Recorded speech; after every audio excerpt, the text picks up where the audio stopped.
नमस्कार YouTube family मित्रांनो आणि मैत्रिणींनो, तुम्हा सर्वांचं आपल्या या यूट्यूब चॅनलमध्ये अगदी मनपूर्वक स्वागत आहे. आपले जे कोण व्ह्यूअर्स आणि रीडर्स आहेत त्यांना एकच सांगणं आहे की त्यांना एकच रिक्वेस्ट आहे, प्लीज आपल्या या चॅनलला जास्तीत जास्त लाईक, शेअर आणि सबस्क्राईब करा, जेणेकरून अशाच नवनवीन लव्ह स्टोरीज तुमच्यापर्यंत येत राहतील.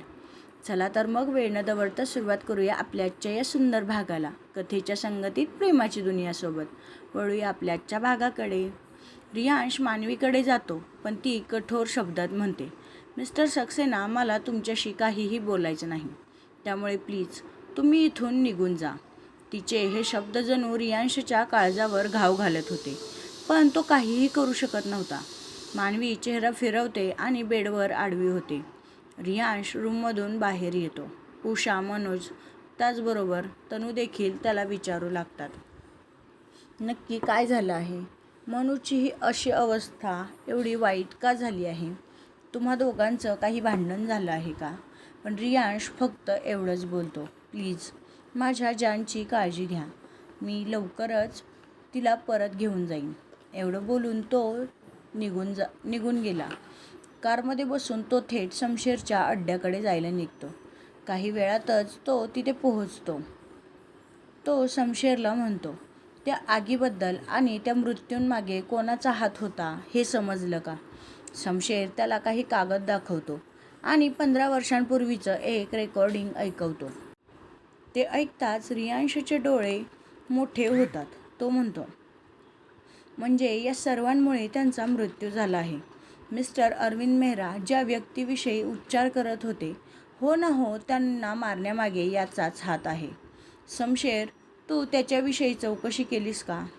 त्यानंतर शमशेर त्याला काही कागद आणि एक पत्र दाखवतो. ते पाहताच त्याचे डोळे लाल होतात. तो म्हणतो, म्हणजे या सर्वांमागे याचा हात आहे. तो मला धडा शिकवण्यासाठी आणि अरविंद मेहरा यांच्याकडून बदला घेण्यासाठी त्याने ही आग लावली होती. त्या दोघांच्या मृत्यूला मी नाही तर तो जबाबदार आहे.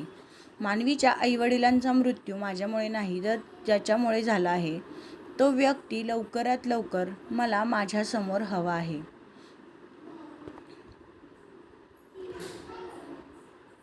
ज्याच्यामुळे मी आजपर्यंत त्या खुनाचा डाग घेऊन जगत होतो. पण बास, आता मला हे सर्व सत्य मानवीसमोर आणायचं आहे, तेही लवकरात लवकर. कारण तिचा तिरस्कार मी सहन करू शकत नाही. तिच्यापासून लांब राहणं मला शक्य नाही. त्यामुळे या व्यक्तीला लवकरात लवकर शोध. एकदा त्याने मानवीपर्यंत पोहोचून तिच्या मनात माझ्याविरुद्ध द्वेष निर्माण केला आहे.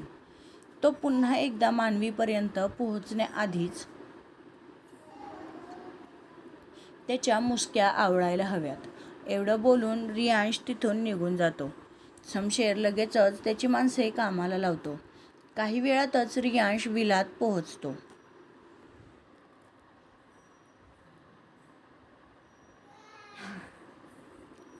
माहिराजी आणि रमेशजी खूपच चिंतेत होते. ते त्याचीच वाट पाहत होते. त्याला पाहताच ते त्याच्या जवळ जातात आणि मानवीला शोधू लागतात. रियांश जड आवाजात म्हणतो, आई, ती माझ्यासोबत आली नाही, पण आता ती सुरक्षित आहे. आत्ता ती आश्रमात आहे. ती खूपच रागात आहे, पण लवकरच मी तिचा गैरसमज दूर करेन आणि काळजी करू नका. तिचा हा राग जास्त दिवस राहणार नाही. एवढं बोलून तो त्याच्या रूममध्ये निघून जातो. इकडे मानवी खिडकीत उभी राहून चंद्राकडे पाहत होती. नकळत तिच्या डोळ्यातून अश्रू वाहत होते. तिला वारंवार रियांशची आठवण येत होती. भलेही त्या व्यक्तीने तिला पुरावे दिले होते, पण त्यावरून हे सिद्ध होत नव्हतं की त्यामागे रियांशचाच हात होता. तिचं मन हे मान्य करायला तयार नव्हतं आणि डोकं मात्र त्याला गुन्हेगार मानून बसलं होतं. तिचं मन आणि डोकं यात लढाई चालू होती, पण या सर्वातून सावरायचं कसं हेच तिला समजत नव्हतं. तिचा हात नकळत पोटावर गेला आणि ती पुटपुटली, बाळा, तुझ्या बाबांना ही बातमी सर्वात आधी कळावी अशी माझी इच्छा होती, पण कदाचित नियतीने काहीतरी वेगळाच खेळ मांडला आहे. मला माहीत आहे, तुझे बाबा कसेही असले तरी ते कोणाचाही जीव घेणार नाहीत. पण कदाचित मी त्यांच्यापासून दूर झाले तरच या सर्व प्रकरणाचा तपास लागेल आणि जेव्हा त्या अपघाताचं सत्य समोर येईल तेव्हा मी सर्वात आधी तुझ्या बाबांना तुझ्याविषयी सांगेन. जेव्हा त्यांना तुझ्याविषयी सांगेन तेव्हा त्यांचा चेहरा अगदी आनंदाने खुलून जाईल. तिचं हे बोलणं तिच्या मागे उभ्या असणाऱ्या तनूने ऐकलं होतं. ती पटकन पुढे जाते आणि मानवीच्या पोटावर हात ठेवून तिला विचारते, मनू, आर यू प्रेग्नंट? मानवी तिच्या तोंडावर हात ठेवते आणि मानेनेच होकार देते. तनू ओरडणार इतक्यात मानवी तिला शांत राहायला सांगते आणि त्यानंतर ती तनूला सगळी हकीकत सांगते. सॉरी मित्रांनो, तिथं मनू आहे, तिथं म्हणून झालं आहे. तनू म्हणते, पण मनू, तुला असं वाटत नाही का की तो व्यक्ती अचानक तिथे कसा आला आणि एवढं मोठं सत्य त्याने फक्त तुला एकटीलाच का सांगितले? आणि जर त्याला हे सत्य तुझ्यापर्यंत पोहोचवायचंच होतं तर त्याने याआधी ते तुला का सांगितलं नाही? आत्ताच का? त्या दोघी एकमेकींकडे पाहतात. तनू म्हणते, हा जो कोण व्यक्ती आहे तो नक्कीच तुझ्यावर नजर ठेवून आहे. ही गोष्ट मानवीच्याही आधीच लक्षात आली होती. पण जर त्या व्यक्तीला सत्य समोर आणायचं होतं तर त्याने पोलिसांची किंवा मीडियाची मदत का घेतली नाही? असं गुपचूप तुला जिजूंविषयी भडकवणं हे मला योग्य वाटत नाही. यामागे नक्कीच काहीतरी मोठा कट शिजतोय. मानवीला तनूचं बोलणं पटत होतं. ती म्हणते, हो ग, म्हणूनच मी रियांशला याविषयी विचारलं, पण ते काहीच बोलले नाहीत ग. त्यांचे शांत राहणं मला जास्त अस्वस्थ करतंय आणि म्हणूनच मी तिथून बाहेर पडले. खूप विचार करून मी इथे येण्याचा निर्णय घेतला. त्या व्यक्तीचा या सर्वात नक्कीच काहीतरी हेतू आहे आणि म्हणूनच मी तो शोधणार. माझ्या आईबाबांच्या मृत्यूचा खरा सूत्रधार कोण आहे हे मी शोधणारच. ती बोलत असतानाच अचानक तिला मळमळू लागतं आणि ती वॉशरूमकडे धावते. 15 मिनिटांनी ती बाहेर येते. तनू म्हणते, तू काळजी करू नकोस. या लढाईत मी तुझ्यासोबत आहे आणि मला खात्री आहे जिजूंनी असं काही केलं नसणार. तू आता तुझी काळजी घे आणि आराम कर. एवढं बोलून तनू बाहेर निघून जाते. इकडे रियांश खूपच उदास होता. त्याचा चेहरा पांढरा पडला होता. त्याला मानवीची काही वेळापूर्वीची अवस्था डोळ्यांसमोर दिसत होती. न राहून तो एकामागून एक बाटल्या रिकाम्या करत होता. माहिराजींना आपल्या मुलाची अवस्था बघवत नव्हती. त्यांना त्याची खूपच काळजी वाटत होती. त्या फक्त देवाकडे प्रार्थना करत होत्या की रियांश आणि मानवीमधील गैरसमज लवकरात लवकर दूर होऊन त्या दोघांना पुन्हा एकत्र आण. त्यांनी मानवीशी बोलण्याची तयारी देखील दाखवली होती, पण रियांशने त्यांना अडवलं होतं. जोपर्यंत सर्व सत्य तिच्या समोर येत नाही तोपर्यंत तिच्या मनातील द्वेष कमी होणार नाही. त्यामुळे आत्ता तिच्याशी बोलून काहीही फायदा होणार नाही, म्हणून त्याने त्यांना अडवलं होतं. काही दिवस असेच उलटतात. रियांश आणि मानवीला एकमेकांची खूपच आठवण येत होती. त्या दोघांना एकमेकांसोबत घालवलेले ते प्रेमळ आणि सुंदर क्षण वारंवार आठवत होते. एके दिवशी रियांश दारूच्या नशेतच एका क्लबमधून बाहेर पडतो. सुमित आणि यश गाडीत त्याची वाट पाहत होते. तो त्याच्या गाडीच्या दिशेने निघाला असतानाच अचानक एक गाडी त्याच्या समोर येऊन उभी राहते आणि त्यातील काही लोक रियांशला त्या गाडीत ओढतात आणि वेगाने ती गाडी नाहीशी होते. सुमित आणि यश लगेचच त्या गाडीकडे धाव घेतात, पण तोपर्यंत ती गाडी दिसेनाशी झाली होती. सुमित आणि यश लगेचच शमशेरला कॉन्टॅक्ट करतात. यश मानवीला देखील ही खबर सांगतो. ते ऐकून मानवी खूपच घाबरते आणि मलाही तुमच्यासोबत यायचं आहे असं म्हणते. यश तिला नकार देतो, पण मानवी त्याला ऑर्डर देते. मानवीसोबत तनू देखील जायला निघते, कारण तिला मानवीची अवस्था ठाऊक होती. अशा प्रसंगी मानवीला एकटीला पाठवणं तिला योग्य वाटत नव्हतं आणि म्हणूनच तिने तिच्यासोबत जाण्याचा निर्णय घेतला होता. दुसरीकडे काही वेळाने एका अंधाऱ्या ओसाड गोदामात रियांशला एका लोखंडी खुर्चीला बांधून ठेवलं होतं. त्याच्या तोंडावर काही मारहाणीच्या खुणा होत्या, पण डोळ्यातील निर्धार अजूनही तसाच होता. अचानक त्याच्यासमोर एक व्यक्ती उभा राहतो. तो होता विक्रांत, त्याचा जुना शत्रू. विक्रांत टाळ्या वाजवत हसला आणि म्हणाला, शेवटी द महान रियांश सक्सेना माझ्यासमोर असहाय्य बसलाच आहे. रियांशने त्याच्याकडे रोखून पाहिलं. तो म्हणाला, तुला जे काही करायचं आहे ते कर, पण भेकडासारखं मागून वार करणं बंद कर. सॉरी मित्रांनो, तिथं भेकसा झाले, तिथं ड आहे. हे ऐकून विक्रांत जोरजोरात हसला आणि म्हणाला, भेकड? रियांश, तुला कल्पना तरी आहे का तुझ्या आयुष्यात घडलेल्या प्रत्येक दुःखामागे कोण होतं ते? रियांशने भुवया उंचावल्या. विक्रांत त्याच्याजवळ गेला आणि म्हणाला, लहानपणापासून तुझ्या प्रत्येक यशाच्या मार्गात मीच अडथळे निर्माण केले. तुझे प्रोजेक्ट फेल व्हावेत, तुझी माणसं तुझ्या विरोधात जावीत, तुझी प्रतिष्ठा खराब व्हावी, हे सगळं मीच केलं. पण मला या सर्वात कधीच यश मिळालं नाही. क्षणभर सगळीकडे शांतता पसरली होती. रियांश थंड आवाजात म्हणाला, पण का? विक्रांतचे डोळे रागाने लाल झाले होते. तो म्हणाला, कारण तू माझं साम्राज्य उद्ध्वस्त केलंस. अंडरवर्ल्डमध्ये मी राजा होतो, पण तुझ्या एका कारवाईने माझी वर्षानुवर्षांची सत्ता संपली आणि माझी जागा तू घेतलीस. त्या दिवसापासून मी शपथ घेतली होती की तुझ्याकडून तुझं सगळं हिरावून घेईन आणि म्हणूनच टप्प्याटप्प्याला मी तुझ्यासमोर शत्रू उभे केले आणि त्यांच्या खांद्यावर बंदूक ठेवून तुझ्यावर निशाणा साधला. पण तू जरा जास्तच हुशार निघालास. तू त्या सर्वांना अगदी हुशारीने तुझ्या वाटेतून दूर केलं. त्यानंतर मी त्या विराजला ट्रेन करून तुझ्याकडे पाठवलं, पण तो मूर्ख एका मुलीच्या नादी लागला आणि अचानक कुठे गायब झाला काय माहीत. रियांश म्हणाला, बस एवढंच? तुझं सर्वात मोठं रहस्य अजून राहिलं आहे. हे ऐकताच विक्रांतच्या चेहऱ्यावर एक भयानक समाधान उमटतं आणि तो म्हणतो, त्या रहस्याची गोष्ट तर सर्वात मजेशीर आहे. हे ऐकून रियांशचे डोळे लाल झाले होते. तो जणू पेटून उठला होता. पण त्याने स्वतःवर ताबा ठेवला होता. विक्रांत म्हणाला, त्या रात्री लागलेली आग तो अपघात नव्हता. क्षणभर पुन्हा एकदा सगळीकडे शांतता पसरते. तो पुढे म्हणाला, ती आग मीच लावली होती. हे ऐकताच रियांशच्या श्वासांचा वेग वाढला होता.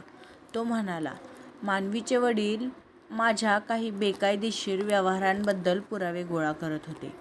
ते जिवंत राहिले असते तर माझं साम्राज्य तेव्हाच संपलं असतं आणि म्हणूनच मी त्यांचं घर पेटवून दिलं. हे सर्व ऐकून रियांशच्या मुठी घट्ट आवळल्या गेल्या. विक्रांत म्हणाला, त्या आगीत तिचे आईवडील तर मरण पावले, पण एक चूक झाली. विक्रांत कठोर आवाजात म्हणाला, आणि ती चूक म्हणजे मानवी. ती कशी जिवंत राहिली?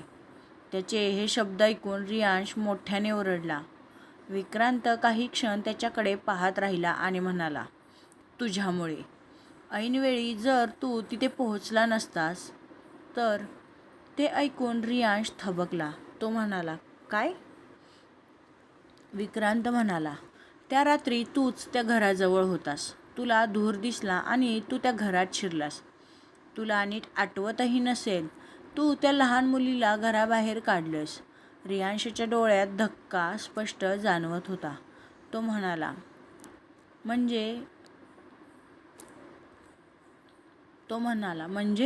विक्रांत म्हणाला, होय. ज्या मुलीवर आज तू जीवापाड प्रेम करतोस, तिचा जीव वाचवणारा देखील तूच होतास. तो पुढे झुकला आणि म्हणाला, किती मजेशीर आहे ना? तिच्या आयुष्याचा नाश मी केला आणि तिला तू वाचवलंस. पण ती मूर्ख मुलगी माझ्यावर विश्वास ठेवून तुझ्यापासून कायमची दूर गेली. रियांशच्या डोळ्यात अश्रू आणि संताप दोन्ही होते. विक्रांत म्हणाला, आज तुला सगळं सत्य कळालं आहे, पण तू मला कधीही पकडू शकणार नाहीस. रियांशने त्याचं डोकं वर केलं. त्याच्या चेहऱ्यावरचा धक्का आता नाहीसा झाला होता. त्याऐवजी एक शांत आणि भयंकर निर्धार दिसत होता. तो हळू आवाजात म्हणाला, मी तुला शत्रू समजत नव्हतो, पण आज तू स्वतःच स्वतःच्या अंताची कबुली दिली आहेस. एवढं बोलून त्याच्या चेहऱ्यावर हलकसं हसू उमटलं. तो म्हणाला, तुला कल्पनाही नाही की तू किती मोठी चूक केली आहेस. हे ऐकताच विक्रांतच्या चेहऱ्यावरचं हास्य गायब होतं.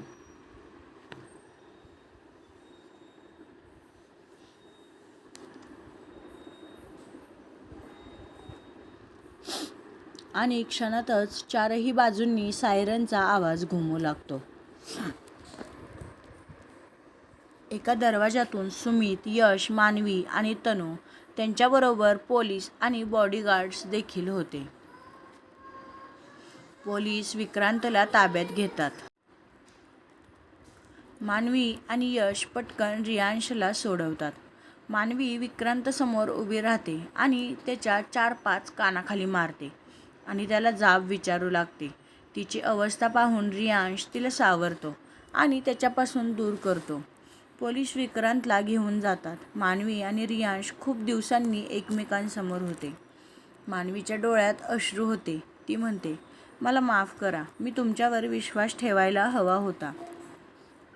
रियांश काहीही न बोलता तिला मिठी मारतो आणि म्हणतो, चूक माझी आहे. मी तुला याआधीच सत्य सांगायला हवं होतं, पण आता सगळं ठीक आहे. सुमित, यश आणि तनू त्यांना एकमेकांच्या मिठीत पाहून खुश होतात.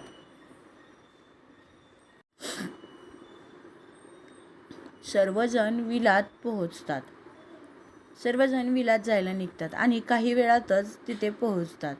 आश्रमातील सर्वजण तिथेच आले होते, कारण मानवीला सर्वांनाच एकत्र ही आनंदाची बातमी सांगायची होती. विलात येताच माहिराजी मानवी आणि रियांशची दृष्ट काढतात. सर्वांना पाहून मानवीला खूपच आनंद झाला होता. ती गुड न्यूज ऐकून त्या सर्वांच्या काय रिॲक्शन्स असतील हेच तिच्या डोक्यात चालू होतं. अचानक ती काही पावले चालते आणि चक्कर येऊन बेशुद्ध होती. ती खाली पडणार इतक्यात रियांश तिला पकडतो आणि मोठ्याने ओरडतो, जान, डोळे उघड. जान, प्लीज डोळे उघड. काय झालं तुला? तनू पटकन डॉक्टरांना बोलवा असं सांगते. रियांश तिला बेडरूममध्ये नेऊन बेडवरती झोपवतो. काही वेळातच डॉक्टर येतात आणि तिला चेक करतात. सर्वजण मानवीच्या अवतीभोवतीच उभे होते, कारण सर्वांना तिची खूपच काळजी वाटत होती. रियांश तर अक्षरशः अस्वस्थ झाला होता. तो घाईघाईतच म्हणतो, डॉक्टर, ती ठीक आहे ना? डॉक्टर हलकेच हसतात आणि म्हणतात, अभिनंदन मिस्टर सक्सेना. सर्वजण गोंधळून डॉक्टरांकडे पाहतात. डॉक्टर म्हणतात, ती ठीक आहे. ती बेशुद्ध झाली कारण कमजोरी आणि अशक्तपणा असल्यामुळे, पण गरोदरपणात हे सर्व नॉर्मल आहे. क्षणभर सर्वच स्तब्ध झाले होते. काय? रियांशच्या डोळ्यात आश्चर्य आणि आनंद एकाच वेळी चमकला. त्याला विश्वासच बसत नव्हता की तो बाबा होणार आहे. काही वेळाने मानवी डोळे उघडते. तिला समोर रियांश दिसतो. तिला पाहताच तो तिच्या कपाळावर चुंबन घेतो आणि म्हणतो, मानवी. तो काही बोलणार तोच सर्वजण आत येतात आणि एकाच वेळी ओरडतात, अभिनंदन मनू. तेवढ्यात रियांश मानवीच्या पोटावर हात ठेवतो आणि म्हणतो, आपण आई-बाबा होणार आहोत. आता मानवीला समजतं की तिचं सिक्रेट सर्वांनाच समजलं आहे. सर्वांचा आनंद आणि रियांशचा चेहरा पाहून तिच्या डोळ्यात अश्रू तरळतात. पुढच्याच क्षणी ती रियांशच्या मिठीत शिरते. अनेक वादळानंतर पहिल्यांदाच त्या घरात फक्त आनंद, प्रेम आणि नव्या आयुष्याची चाहूल होती. काही आठवड्यांनी यश आणि तनू सर्वांच्या आशीर्वादाने लग्नगाठ बांधतात आणि त्यांचा संसार सुरू होतो. इकडे मानवी देखील खूपच खुश होती. रियांश, माहिराजी आणि रमेशजी एवढंच नाही तर आश्रमातील सर्वही तिची खूप काळजी घेत होते.